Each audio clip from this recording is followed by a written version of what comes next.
Okay. Olunaku olwaleero tusinzidde wano ku airport ne Ssaabazinyi DJ Nimrod.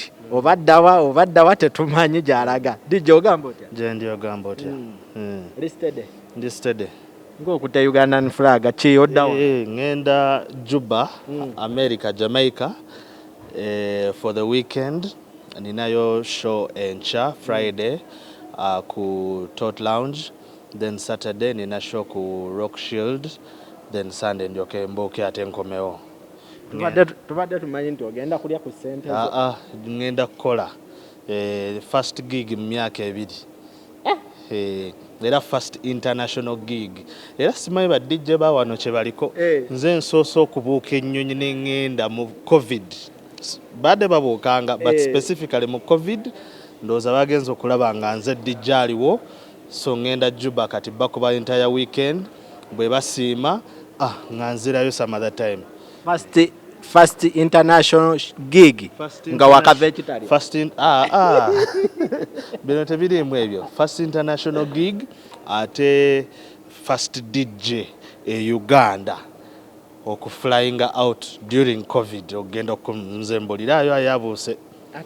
Tewali era nze ndiwo bapalaso bo bagenze biki kati nze DJ nga bambukinze nga DJ simbu kugendera ku bapalaso ate bicha ngenda ku show eyange nzeka.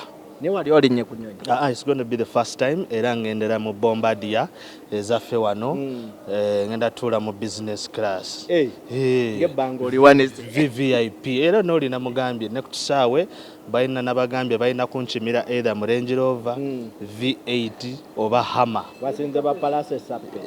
Ne red carpet kwe gamba ngenda kuambi balaga. Nimrod. Toina aerophobia. Ekitengo kale kitonotono naye tujja birabira ku Nyonyi. Ekitengo mwe kiriko cause it's the first time I'm flying ne tujja kumalako. Biki byewesunga mu Bombardier okulyako awo? Rolex nsenene n'obusera kansubireko ebiri. Nzeno no inamu akasente baziseera. Ne pocket money abeerawo manager rule ya mumpadde.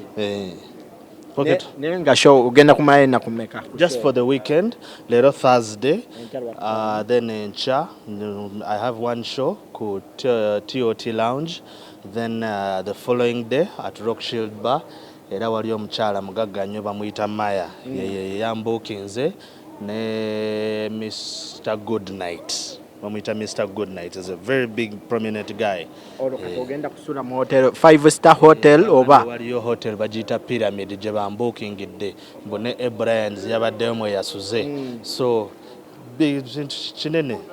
Tubadde twakumanyira nti olya kuba vandimwe bwa wano eri Sudan. Ngenda balaga cause era ngenze ng'omuzinyi era nga DJ Nimrod. Okitegeera so ekintu kino kusigala nga nkikwasaganya otherwise saagala genda eri ate muwulire mbu lwansaze oba ekintu bwe kityo ngenda kukola but still nakukwasaganya mirimu gyange. Waliwo akakodyo Nimrod akatera okubeerawo ku buli agenda Juba ayala sente ku buli nawe eyo challenge ogenda gikola katusabe. Naye nga ebifaananyi mbiyina ebya Jasmine I think was it ne Vinka ne Spice I think ne Fake mugenda balagako. Ate kati bo balaga sente ze Juba nze ngenda balaga mu dollars. Next flight yo omwaka guno oba ogujja olowooza eyinza kubeerawo Turkey, Jamaica, Dubai, New York ne Germany. The bookings ze banjogeddeko naye tukyali mu njogeza tetebana bakutula. Otherwise Uganda kambalabe mu Christmas season nze mpisemu. Thank you.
aliwa Nimrod. Nimrod aliwa. Hey. You're welcome, DJ Nimrod. I'm seeing you Straight from Juba, right here. Yeah. You're welcome. Haya basi.